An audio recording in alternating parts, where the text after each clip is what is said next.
पुण्याची तरुणी आठ लगबगीने उचलत्या पावलं या एकांत स्थळी आमरवृक्षाच्या छायेत यांना भेटण्यासाठी कधीपर्यंत असंच झालं.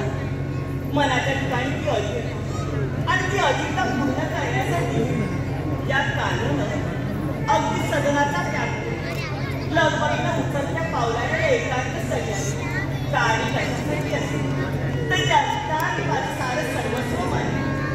ज्यांच्या चरणावर माझं जीवन पुष्प तेच माझा प्रिय आणि पुढे होणारे माझं सौभाग्याचे जण म्हणजेच विलास यांना भेटण्यासाठी प्रेमाचा अगदी हितगुण साधण्यासाठी लगबगीने उचलत्या पावलाने या ठिकाणी येण्याचं कर्तव्य केलं. पण निर्देशा मानतात ही माझी मात्र प्रतीक्षा करत असतात. पण आज मी यांना शोधतो. आज हे कुठे म्हणजे यांच्या अगोदर ही कागदपत्र आहे ती फक्त याला भेटण्यासाठी. पण काही का अगदी याला पाहताच मी मात्र देहभान अगदी ओळखीचं रूपांतर कधी प्रेमात झालं ते आमचं आम्हाला सुद्धा समजलं नाही. अगदी नेत्राने नेत्रकटाक्षी एकमेकांना मिळले आणि तेच अगदी लवकरात लवकर संवाद पास यावी यासाठी ही कागदपत्र आतापर्यंत पण ज्याला सर्वस्व वाईट थोडी कमी ते म्हणजे विलास या ठिकाणी आणि ते भेटण्यासाठी आल्याच्या नंतर मी त्यांच्याजवळ मात्र हट्ट धरते लवकरात लवकर आपण लग्न करू. पण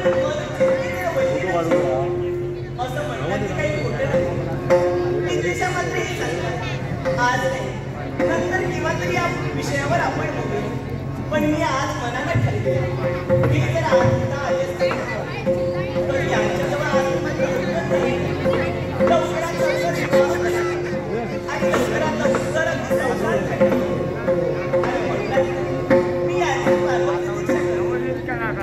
जीवाचा माझा सगळा लवकरात लवकर अगदी आनंद वाटला.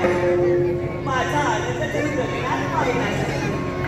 हा कोणत्या शब्दात व्यक्त करावं कुणाला बरं सांगेल काही समजेल असं सांगेल एवढे